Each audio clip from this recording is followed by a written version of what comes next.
छत वाला कमरा पार्ट 2। अब वो अंदर घुस चुका है। उस रात के बाद मैं नोएडा छोड़कर वापस अपने गांव चला आया था, पर सुकून नहीं मिला। रात को सपने वही आते, नीली रोशनी, काली आंखों वाला बच्चा और वो कमरा। एक दिन दादी ने मुझसे कहा, तेरी आंखें अब पहले जैसी नहीं रही, क्या तू किसी को देख बैठा है? मैं चुप रहा, पर अंदर कुछ टूटा। मैंने सोचा सब भूल जाऊंगा, पर डर कभी पीछा नहीं छोड़ता, वो सिर्फ बदलता है।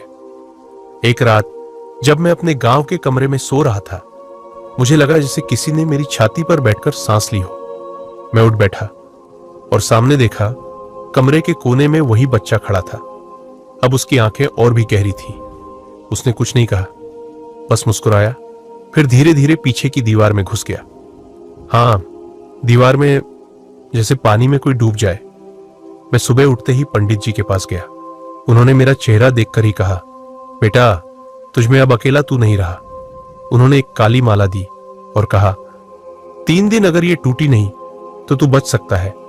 मैंने माला पहन ली, पर उसी रात मुझे सपना नहीं, एक दूसरी दुनिया का दरवाजा दिखा। एक गलियारा था, बहुत लंबा, बहुत अंधेरा।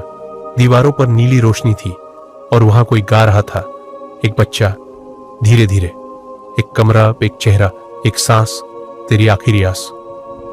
अगली सुबह जब उठा, माला टूटी हुई थी। मैं कांप उठा।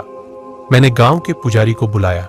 उन्होंने कहा, तेरा पीछा अब नहीं छूटेगा जब तक तू वापस जाकर उस कमरा बंद नहीं करता, वरना वो अब और लोगों के सपनों में भी आएगा। मैंने दोबारा उस मकान मालिक वर्मा अंकल का पता लगाया। जो नंबर बंद मिला था अब फिर से चालू था। मैंने कॉल किया, किसी बच्चे ने उठाया। हेलो, मैंने पूछा, क्या वर्मा अंकल हैं? हाँ, ऊपर कमरे में है। मैं सुनने रह गया। मैं फिर से नोएडा गया। वो घर अब जर्जर था, कोई वहां नहीं रहता था, पर दरवाजा खुला था और छत के रास्ते पर किसी ने दिया जलाया हुआ था। मैं धीरे धीरे ऊपर गया। कमरे का दरवाजा अब खुला था और अंदर से वही नीली रोशनी आ रही थी। कमरे में घुसते ही लगा जैसे किसी ने मुझे जकड़ लिया हो। वहां एक शीशा रखा था, पुराना, धूल से भरा। मैंने खुद को उसमें देखा, पर जो दिखा वो मैं नहीं था। मेरे जैसा चेहरा, पर आंखें काली, मुस्कान टेढ़ी। अब तुझे समझ आया तुझे पहले क्यों बुलाया गया? वो चेहरा शीशे से बाहर निकल आया, मेरी छाती पर हाथ रखा। अब मैं जा रहा हूं तेरे बदले। मैंने चिल्लाना चाहा, पर आवाज नहीं निकली। मैंने पीछे देखा, मेरा शरीर कुर्सी पर बैठा था, आंखें खुली, पर मैं अब उसमें नहीं था। अब मैं उस कमरे में बंद हूं।